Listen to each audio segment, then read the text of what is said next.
Welcome to Anything Cricket. Let's talk.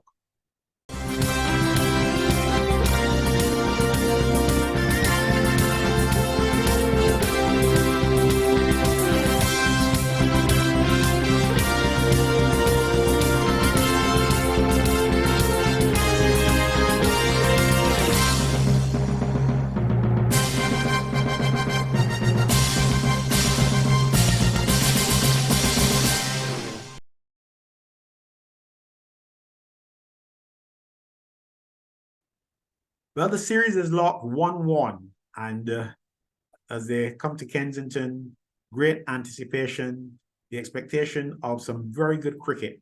But before we get to the third one-day international in the series between England and the West Indies, we can look back at the first two. And with me to do that, David Brooke and Deighton Smith. David, it's been quite a while since you've been on. What have you been up to? Welcome to the show. Well, I've just actually been covering the World Cup for Indian television, so I very much enjoyed that, but very much missed the not seeing West Indies in that particular competition. Well, I think you had other things to worry about other than the absence of the West Indies. In a sense, there was an absence of England as well. Yeah, I was saying this tournament, this particular series that we're watching at the moment, is between two teams who didn't turn up at the World Cup. Yeah, in different ways.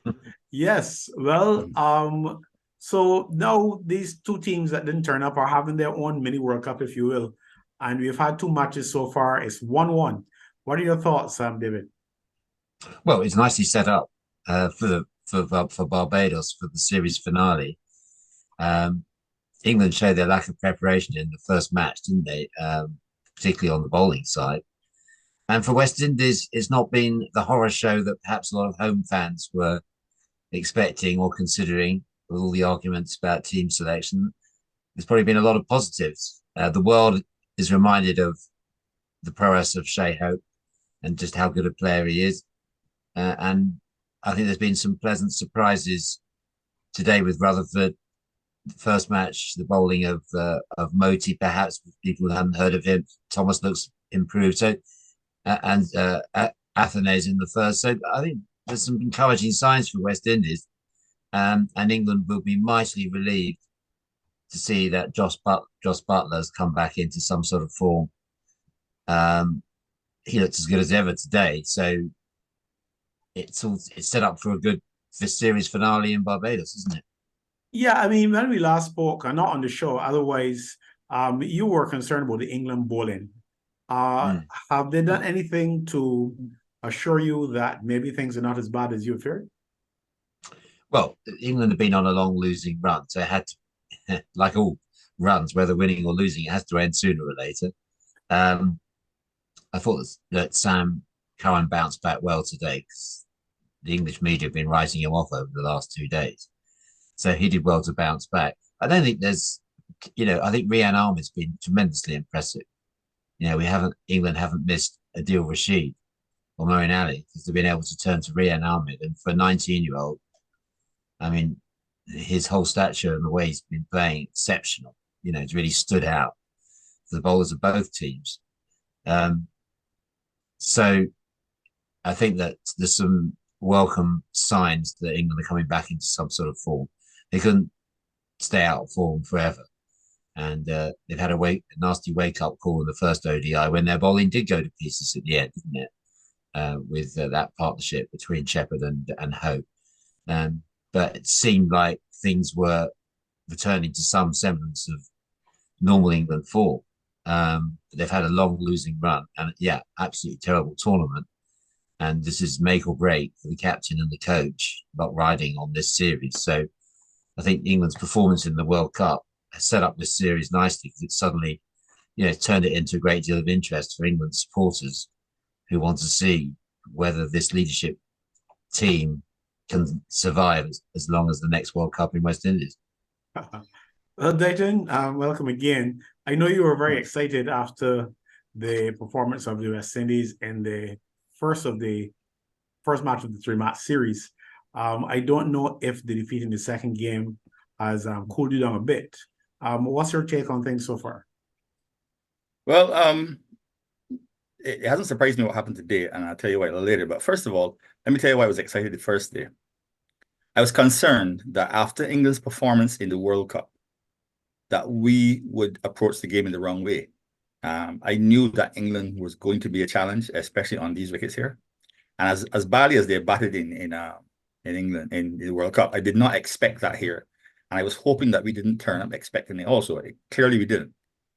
So that was a really positive thing for us. Secondly, as you see, I was right about them turning up because they batted well. I mean, 325 is a very decent score. You can't argue too much with that.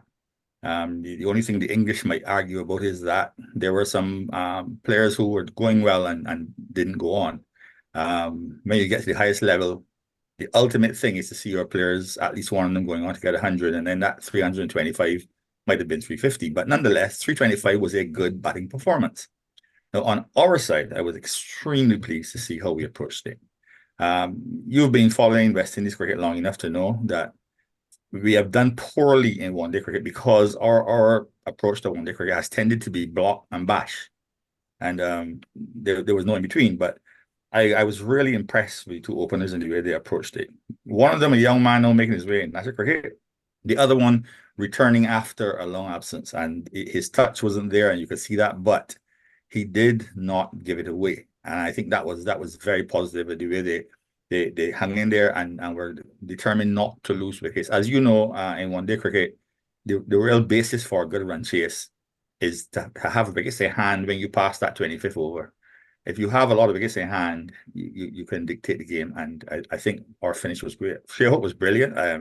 Everything about that innings was fine. At the start of it, he was very good in how he approached the situation. And he had some partners to take him through. Hetmeyer did a good job. Although I was very disappointed again that he couldn't go on, and I'll be talking about him later.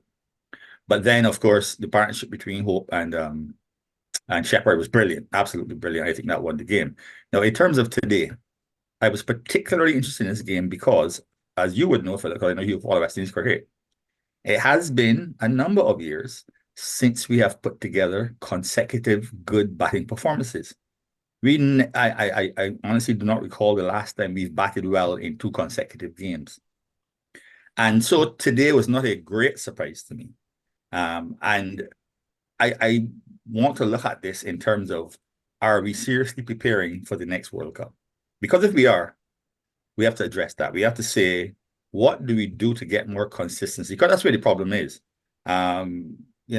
Today I saw some fishing outside the off stump, and okay, Athenaeus got a brute of a ball. That's a phenomenal delivery.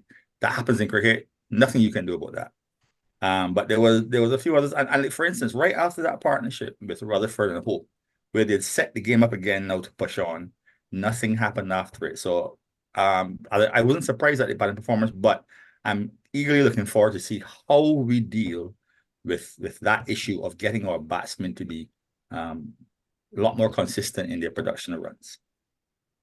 David, the West Indies team for some time has struggled. England, not so much until the actual World Cup. What you've seen so far from this West Indies side in the 2 matches, to what extent have you been surprised by the performance, either in terms of the good things that they've shown, or maybe areas that have disappointed you? Well, I think individuals have pleasantly surprised me. And I've heard a lot about Alex Athenaeus, and he caught the eye with his fielding to begin with, and then followed it up with his batting in the first game. Tough decision he got today, I thought. Obviously, umpire gave it not out on the field, and then I thought it was overturned without conclusive evidence.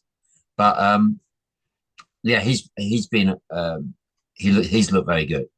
I was very happy to see Rutherford scoring some runs. I've thought that he's an exciting player for some time. Shea Hope's consistency.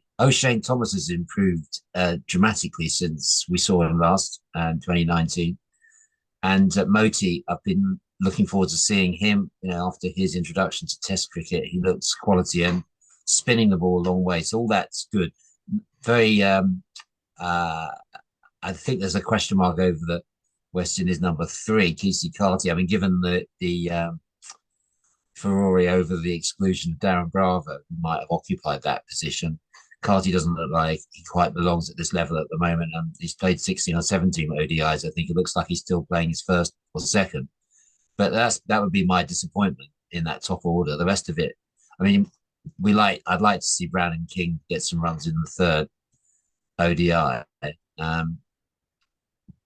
So yeah, some good surprises. Karai's looked good as well. So there's plenty of plus points, and I think on balance, I would say more pleasant surprises than unpleasant. So West Indies look like they're laying the foundations to put together a decent, to rebuild this one. It's a reset, to use an English term, and England are resetting too. I mean, this new opening partnership looks good, doesn't it? Jax and Phil Salt. Mm-hmm. And second time in a row, they've got off to 6-7 and over. Start, I think they're averaging 8 or 9 and over as a partnership. So that'll give West Indies plenty to think about, especially now the middle order's coming into form. Yeah, you mentioned Casey Carty though, and the Bravo issue, especially given the reason, the official reason given for his omission, something about the World Cup in 4 years' time. I don't even want to be heard repeating that. But what's your take on the whole Bravo situation, really? And do you think it was a good move by the selectors maybe to look forward, or you think that he's badly missing in this lineup? Well, Dowich was brought back, wasn't he? So there's obviously no age barrier. So it was a surprise admission because I'd seen his figures in the Super 50. I wonder whether, thinking about the practical options for West Indies in the third, whether they'll give a go to Austin Chase, maybe up the order. Could he fill that spot, back at Kensington, where he's bowled so well against England in the past? I wonder whether West Indies will make that change, and that would strengthen the side if he came in, as well as adding the additional spinner, which might be good at Kensington, which I understand is taking quite a bit of turn this year. Is that right, Deighton? Well, yeah, Deighton, I think Deighton knows more about Kensington than most people, having played quite a bit of his cricket there, Deighton. As I was saying, Kensington actually was my home ground in club cricket. But these days, I'm like everybody else. I have to wait and see what I get at Kensington because it tends to vary quite a bit nowadays. But sometimes it's gripping, which the seamers of England would really like. Sometimes it holds up a bit and grips early on. And sometimes it gives you some bumps and turns. So we have to wait and see what we get. But Philip, I'd like to weigh in a little bit on the Casey Carty issue.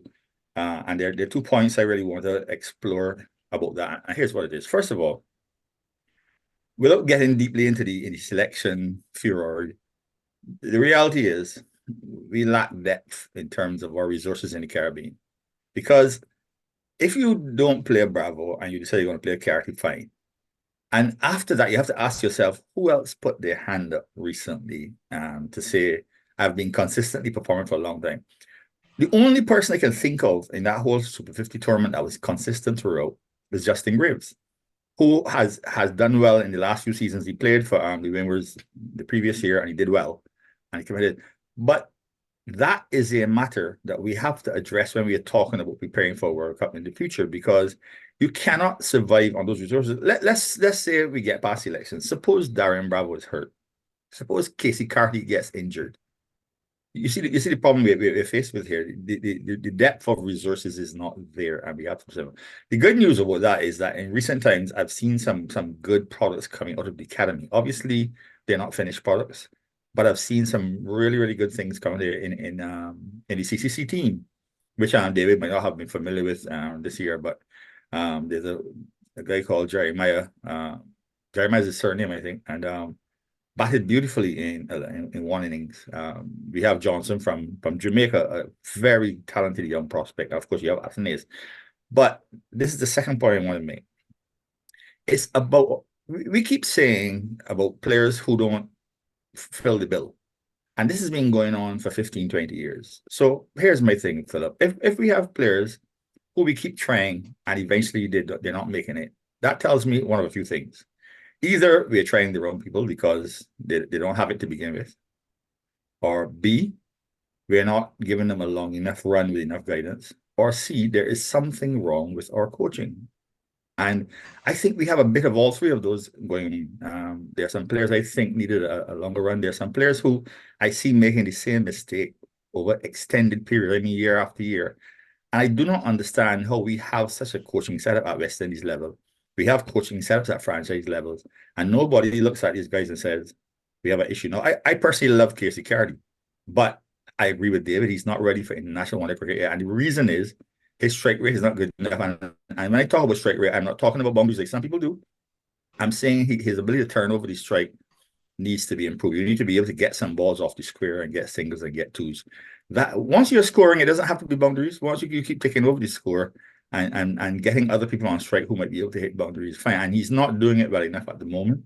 But where do you go from Casey Carey? As I said, if you're not picking Darren Bravo, where are the resources? As I understand it, I agree. I think Graves was injured, so I don't think he's available. I don't know if that's fact, but I think I heard that. So is Justin Graves you said?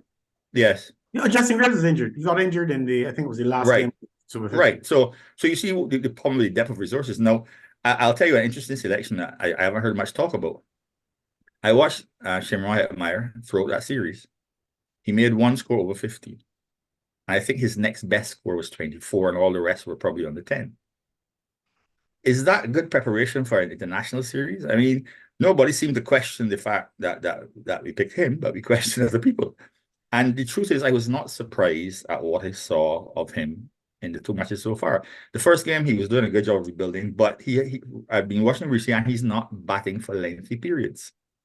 So that's not what you want in national cricket. You want people who are going to stay at the wicket for a long time. I think we got to address that. And if he's not ready to take his space in the team, then we got to look at that place also. Yeah, Deighton and David, two things there. The one with the selection issue, we'll get back to that. Let's start with the second one first.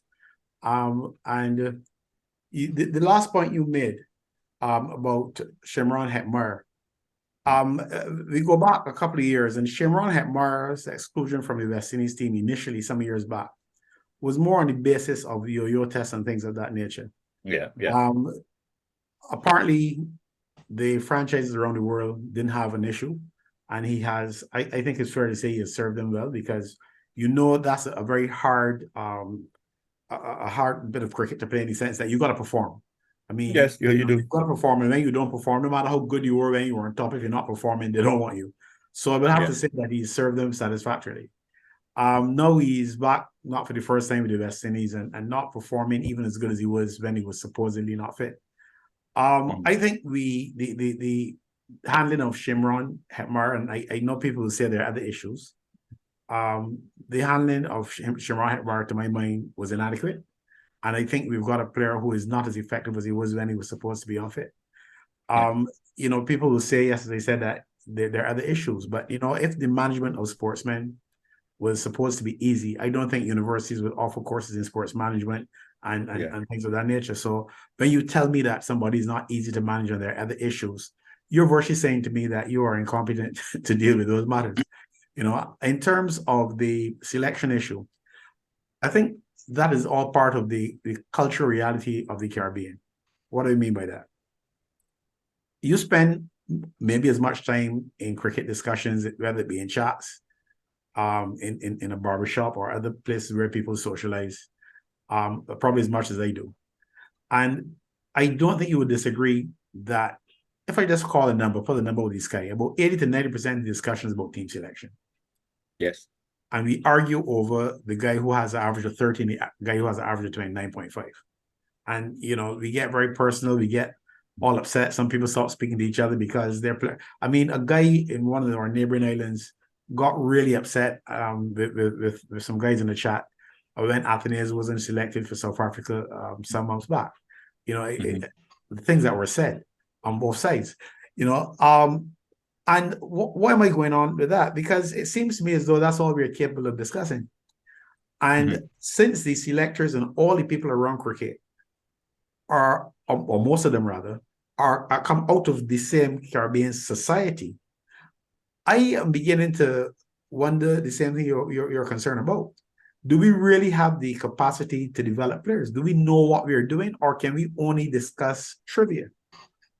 I don't know if Can I David has just the same type of problem. Seeing the same thing in England. I doubt it very much. well, I could give you an outside perspective on what I see in the Caribbean right now, which is, yeah, people do focus on selection, and we'll come back to the points that Deighton raised. And they don't really talk about the big picture. You've got in addition to this team, I noticed that West Indies A are playing an three-match unofficial Test series in South Africa. I think they won the first one, lost the second, and you've also got an emerging players 11. So it's not all bad, is it? There's obviously those Kevin Sinclair's performances in the A series. That's excellent. Encouraging, isn't it? And it's been excellent. Yeah. So if you pull away from the individual selection issues, the big picture has some green shoots. And so, in terms of what Deighton said about depth, well, there's one player who's just not. I think it must be unavailable or is injured. Perhaps you could shed some light on that. Who would definitely strengthen the middle order, and that's Carl Mayers. I mean, he's opened in T20. Carl Mayers is unavailable. He's playing in the Dubai T10. Well, that's the question to ask. Why is he playing in T10 and not playing here? That's a question for better minds than mine. But as a player who's impressed so much in Test cricket and in the IPL in the T20, seemingly can play any role from middle order to opener. There's one solution for number 3. Johnson Charles and Nicholas Puran are also playing in the same T10 tournament. There's 2 others. Bonner has played that role in Test cricket, but seems to have been disregarded. He's another. I mean, and that's without talking about all the young players coming through. So I think there is more depth and more competition than perhaps you think. And maybe there's more going on in terms of the A tours and the academy tours than one might think, given that the whole debate is about Bravo. I made the mistake of mentioning his name today, but that's where the debate is, and perhaps there's more things to discuss than just that one player who hasn't done anything internationally for what. But David, I'm glad you opened that avenue about Bravo, because it led us down this path. And here's the thing: when I said earlier, we don't have depth. I didn't mention any of those players that you mentioned, because I am aware of why they're not playing, and my contention has been for a long time.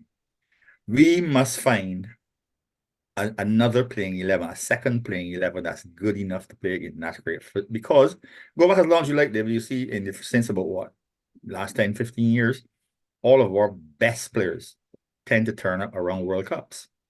In between there, I'm talking about in white ball cricket.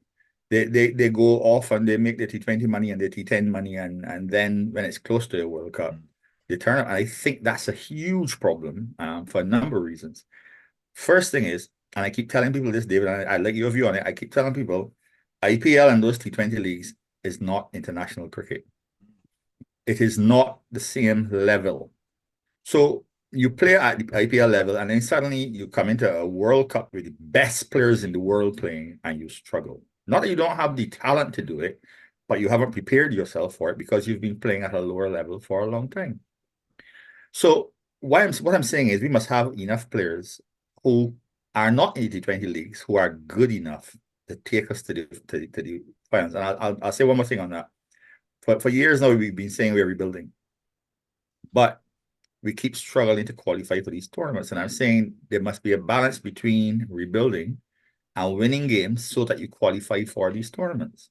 And we've got that balance wrong. What we've tended to do is close to these tournaments, and there was one really bad one. We brought back a number of players who were, and I will say this without fear of contradiction, who were over the hill. And we put all of them into a World Cup, and it was a disaster. I'm saying we have to go there and develop players who will, in series like this one, who will take us through when the Porans are not available and others are not available. Well, yes, I mean, you got to put your best 11 out there.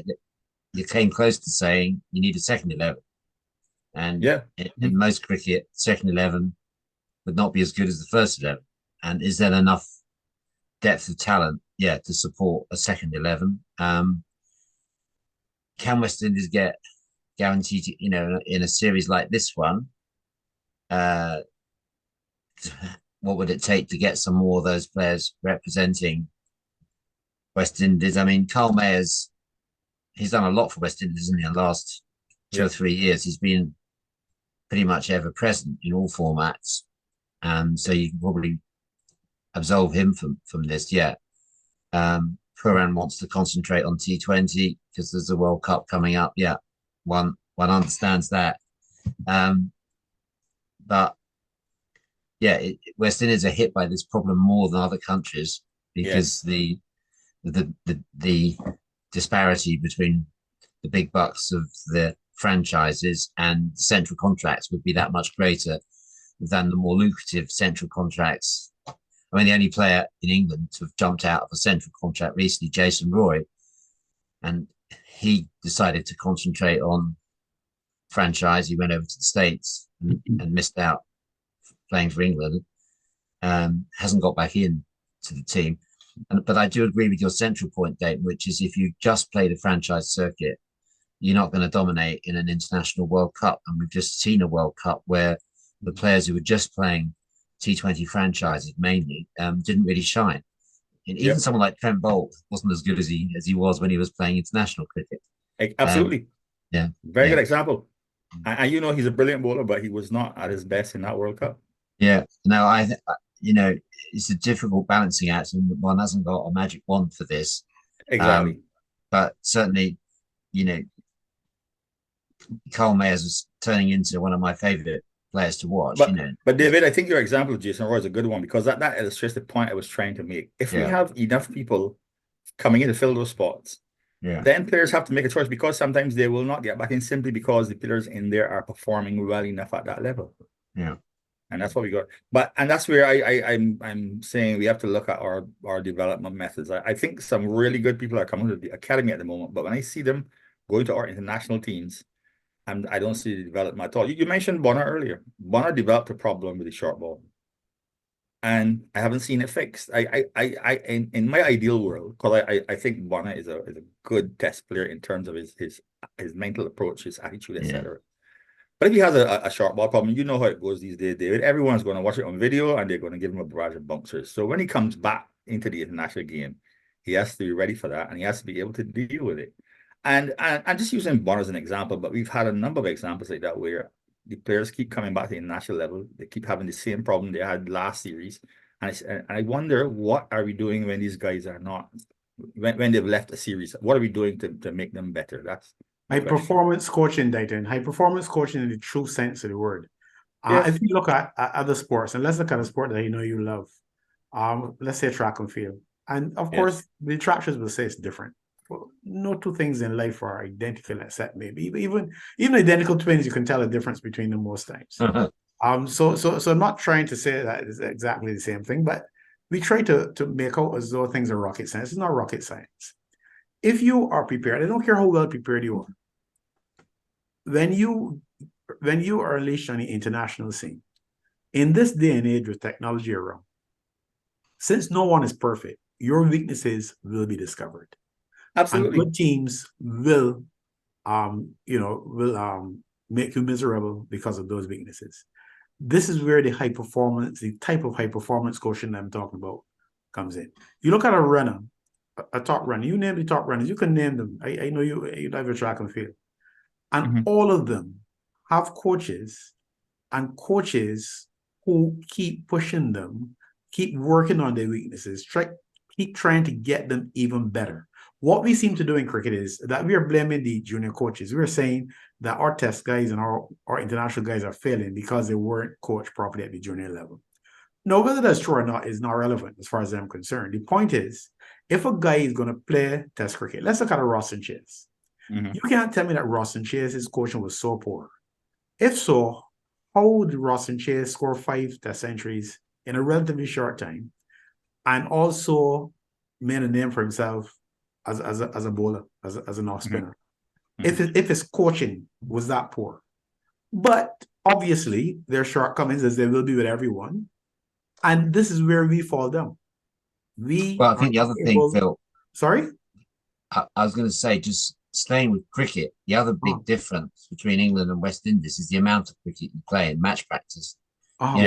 You guys aren't getting enough Yeah, games. I agree that's part of the problem. But I think part of the problem too is that there's no one capable of telling these guys, this is what you need to do, giving them the drills and the programs necessary to improve the weaknesses. And I think that But you can do it. Yeah, you can do drills and you can do programs and you can send people on camps. But is there really any substitute for playing? No. matches? I'm not There's saying just not enough I'm cricket. agreeing with you. I'm saying I was addressing one particular problem.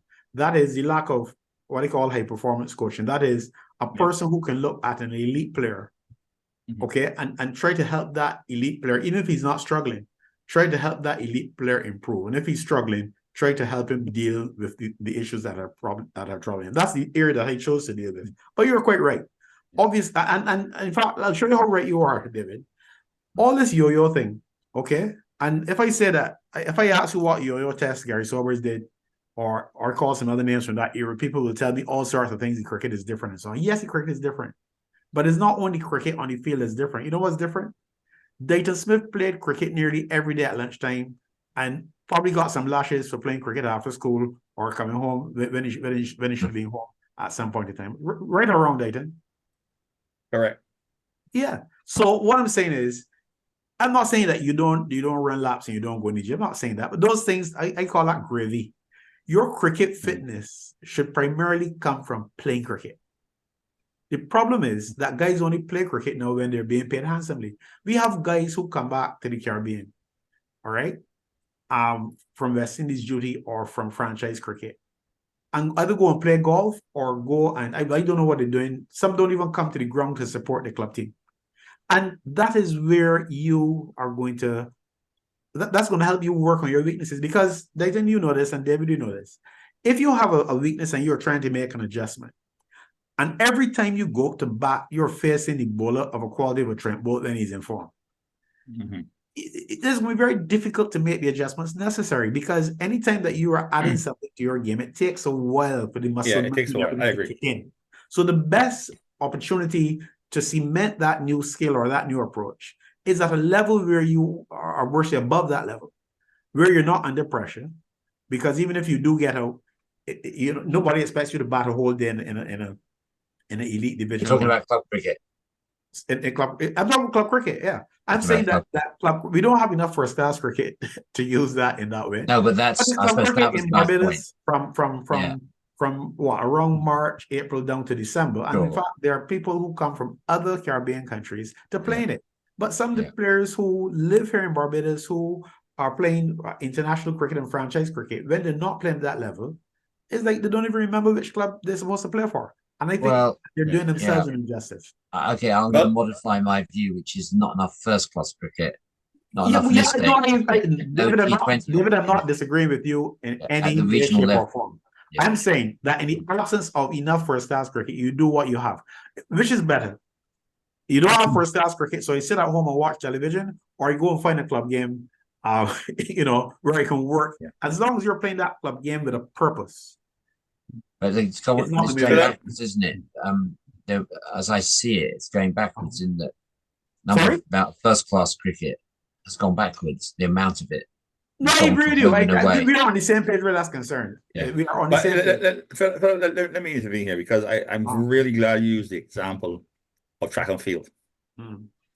There's a track and field club in Jamaica that produces world champion after world champion after world champion. They are brilliant at coaching sprinters and sprint hurdlers. And here's the thing. We in the Caribbean always complain about resources and that kind of thing. And they train on grass. Think about this, Philip. I'm saying this to tell you that we could use a lot of excuses, but they have come up with the right training methods that work for these guys. And they are the best in the world at preparing for major competitions, so that they enter you in different competitions over time, and you're not necessarily winning them, but they have particular things that they're working on.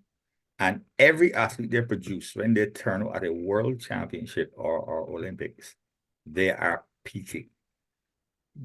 Without all the resources that a lot of the other people have, and I think we got to get around that. So to use that as an introduction, let me say this. Like I keep saying, we're producing some interesting products out of the academy. We have a CCC team there that had some young players in it recently, and we had the World Week Trophy, which the academy did very well. there's nothing wrong with us when this particular series is finished, having some practice games with as many of those guys that are available to make sure, as you say, you work on the things you need to work on against reasonable quality bowling. There's nothing wrong with us doing that. But as you said earlier, after these series, I think we will just disperse and then come back together when there's another series. And I'm not sure that is going to do a lot to help you. I mean, when you watch people like Shea Hope, you realize that when he goes from one series to another, he's working extremely hard because every time you see him, he keeps adding something else to his game. Why can't we get more of that? I'm glad you mentioned Shea Hope. We seem to be feeding off each other. No, David, I understand and I respect your points about first-class cricket and the lack of it in the Caribbean. That's not in dispute. In fact, I think you said that we went backwards. We went backwards a long way with the excuse of COVID in cutting off first-class season and a half. I say it with the excuse of COVID, and I say that without fear of criticism, because to my mind, I think there were better options, but not going to rehash that now. So Shea Hope, you saw him at the CPL level, which I think is a level above, let's say, the domestic. He's yet to be tested at the T20 international level to any great extent since then.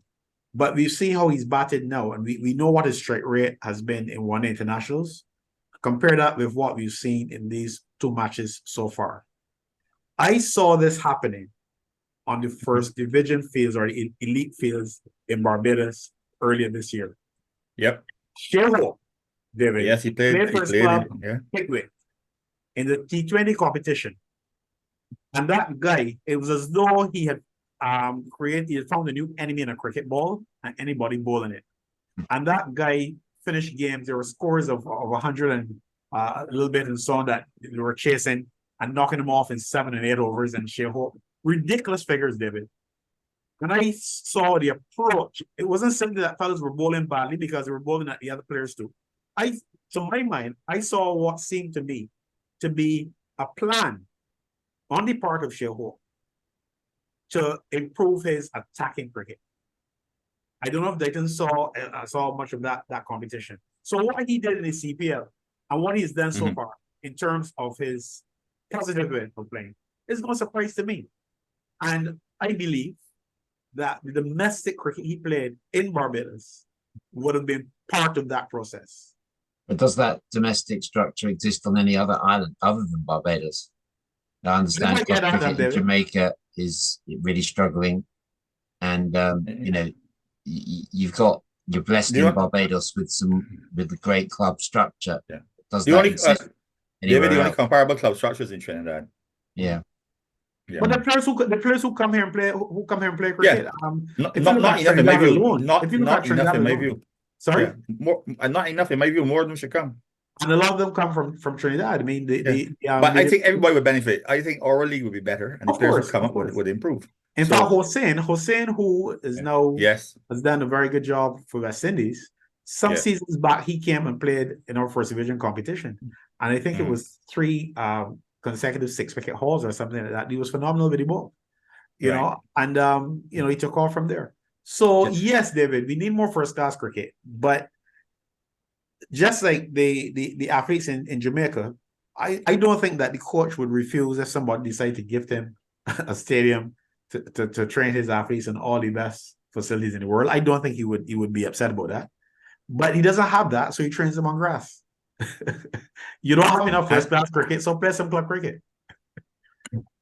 Yeah, and they find ways to make these athletes the best in the world, even in those conditions. Yeah, but guys, we can talk about West Indies cricket and English cricket from now until David drops asleep, not because he's bored, but because he's had a very long day. Yes. Yes. But so very quickly then, let's look at the final game coming up on Saturday. What do you expect from England in terms of maybe team selection to start with, strategy, generally speaking? Well, in terms of team selection, I would expect England would be unchanged. I can't see them making any change other than they may be tempted to play a third spinner. They've got a guy called Hartley in reserve. and they might be tempted to give one of the others a game, but otherwise I think they'll be unchanged because it's such an important game now. West Indies really need to win. England really need to win this to safeguard the captaincy and the record of the coach, who are both under a great deal of pressure. I would say the toss seems to be quite crucial. I think whoever wins the toss is going to have a head start, but I wish I was with you in Barbados. I mean, I couldn't think of any better way to spend this Saturday than being at Kensington Oval watching that contest. There's been some great matches between West Indies and England there over the years. So before we beat ourselves up over the team selection or the lack of coaching or development, I think one has to remember some of the great encounters that have been even quite recently. One thinks of the last ODI series that was a very close series in the Caribbean between these two teams. And obviously one thinks of the last two test series that West Indies have both won. So, I think it's going to be a great match. And I hope it lives up to the occasion. Like to see West Indies putting England into bat, getting some early wickets, setting the game up again. Deighton? I don't think the West Indies are going to make many changes. I think in this 3-match series, you want to give people an opportunity to try and get things right. And what I like to see is Brandon King showing me a little more confidence at the top, because you see what a good start did for us in Antigua. If we can get off to that good start in Barbados, we're going to have a fantastic game. I would expect to see Casey Carty come out and be looking to get the ball off the square a bit more and turn the strike over. This will tell me that again, the kind of high performance coaching that you're telling me about. If I'm not seeing that, then we're wasting time in my view. I think that one of the things that we have to think about is Carrier. I think they're going to target him if he plays. I'm not sure what other options we have if we take him out. It is clear that we have at least one left-arm spinner who's a far better bowler than Carrier, but he's not available.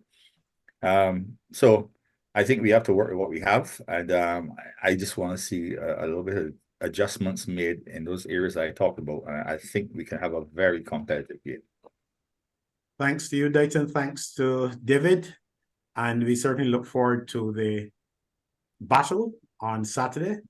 If the series lot 1-1, you couldn't have asked for more. Of course, yes, West Indies fans would have wanted 2-0 because winning is so rare nowadays that we want to secure the series. But in terms of very important. Sorry? It's also very important in terms of qualifying. Yeah, well, yes. I wish somebody had told the selectors that and they selected a team to win this series and not worry about 4 years down the road when we haven't even qualified yet. But maybe they'll get it. Maybe they'll get to understand things a bit better as well. So thanks, gentlemen, and I look forward to your input at the completion of the series. You're welcome. Nice to see you. Thank you. Nice to see you, Deighton. Thank you very much, Phil. Good to see you, David. Bye.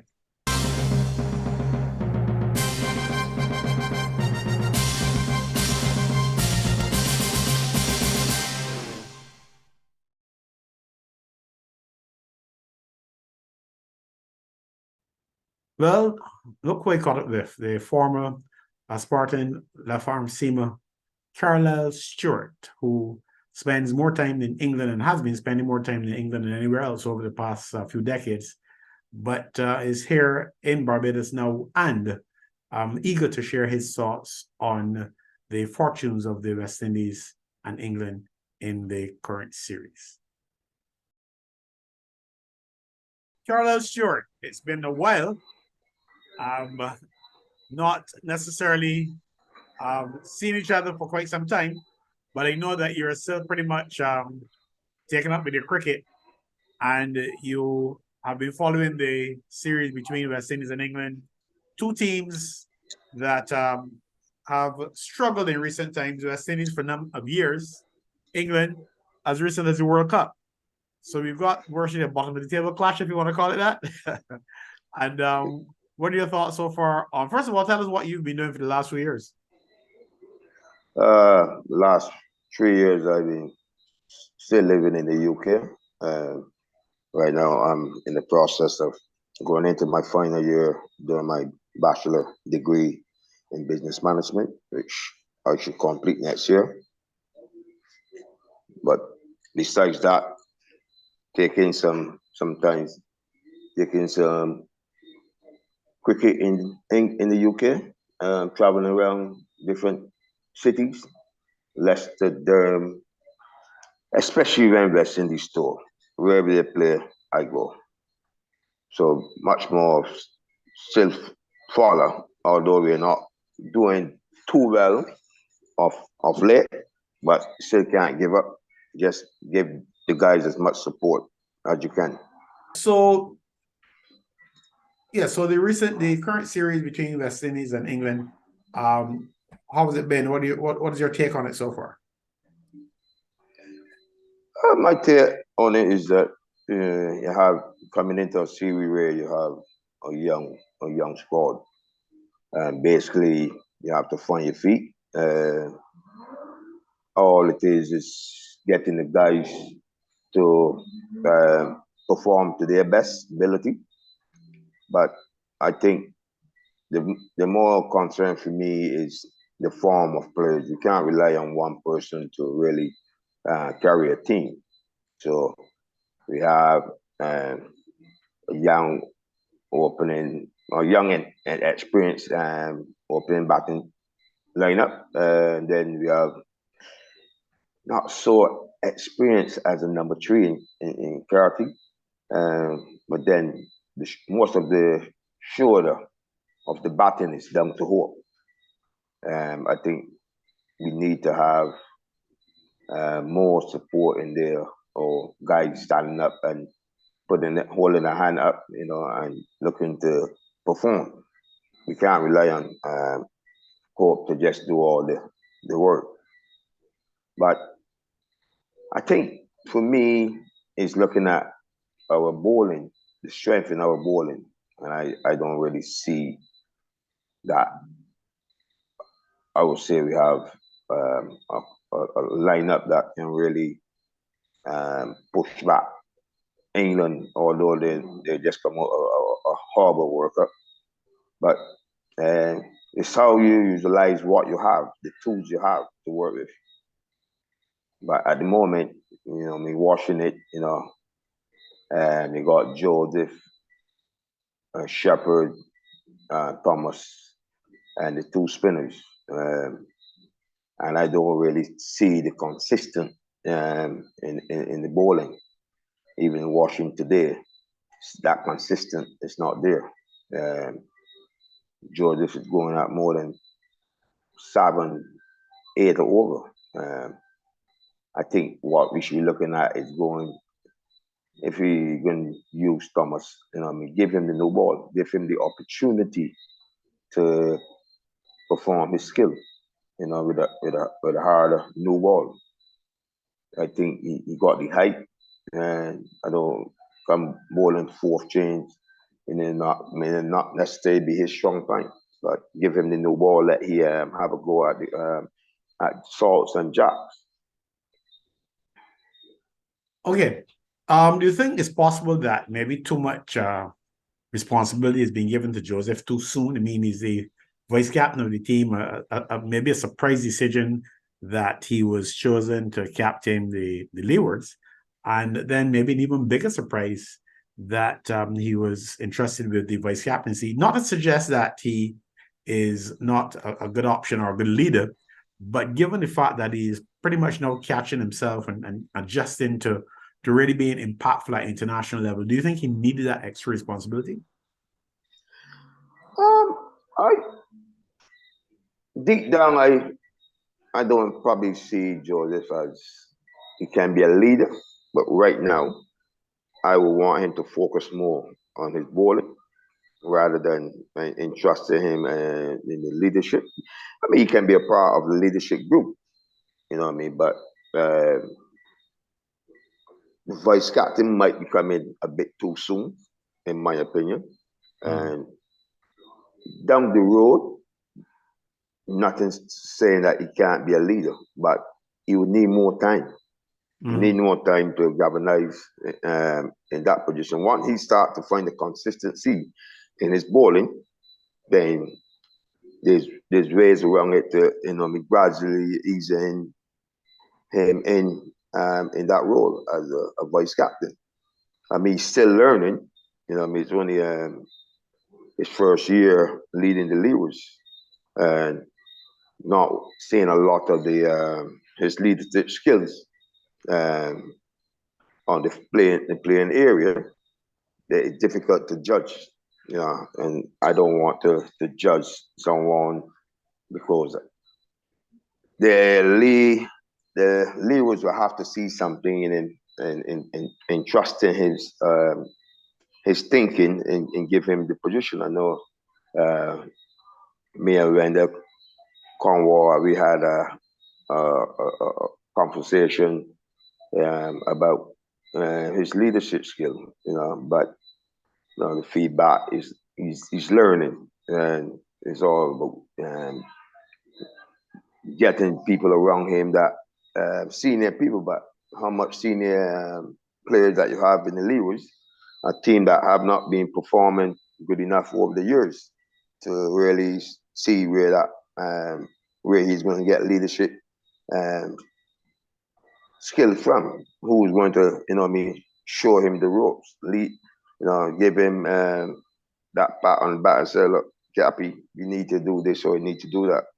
You know, it's all right saying, well, he's young, but I think, you know, can ease him in as a vice captain, you know, give him a 2-3 years under his belt, and then you can see what he can take, we can do from on the tape from there. You know, we can't just give especially when your bowling is still, you're still young and you're still learning your trade. I think that maybe in 2 years' time, you know, the possibility that, you know, if he can put his hand up and say, look, I'm ready to lead the West Indies or the Leaders. But the Leaders have gone with him and trust in him. So I think for me, this series might be a series too early. Usually when the team does well, the captain gets praise, and when the team doesn't do well, he's criticized. So Hope has had some criticism, and after the first one day nationally, he had plenty of praise. But what's your take on Hope's captaincy so far? Do you think the West Indies have found a man to lead them back to a better place in terms of 50-over cricket? I see Hope. Every young captain is going to make some mistakes and errors, but I think his leadership sometimes it puzzles you. You know what I mean, in terms of his bowling change, his feet placing. But a captain will all be under pressure when your bowling is going for 8 and 10 over.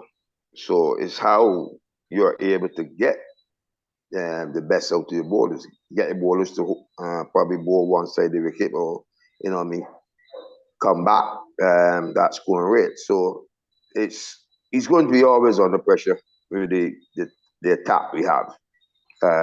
But I think in the first game, there's not much you can do as a captain when, you know what I mean, who you turn to.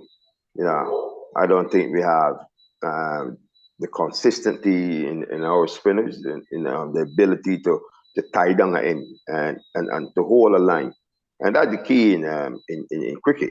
You know, you can't be afford to give away a loose ball and 4 or 6. You know, you got to learn to tie down, be consistent. You know, stem that scoring rate rather than keep, so that your captain got something to work with.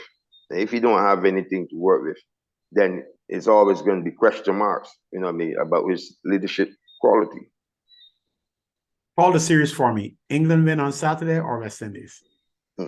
I'm saying from a West Indian perspective, I would like to see the fellas bounce back, but we need to get the application in our batting, you know what I mean. For me, it's all about partnership, you know, building partnership.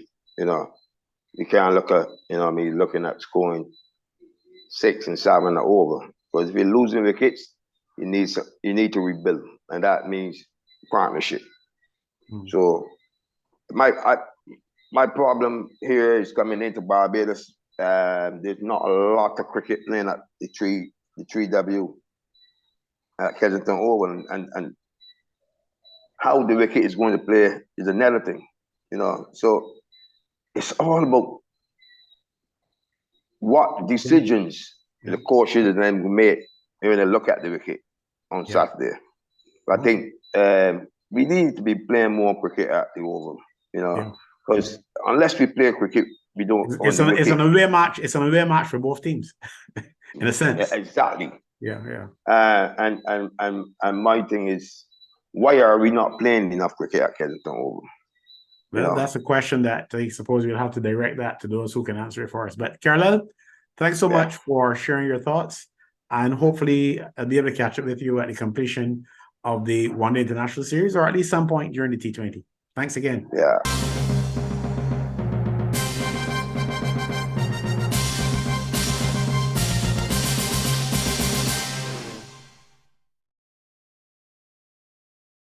That's our show. Thanks for watching.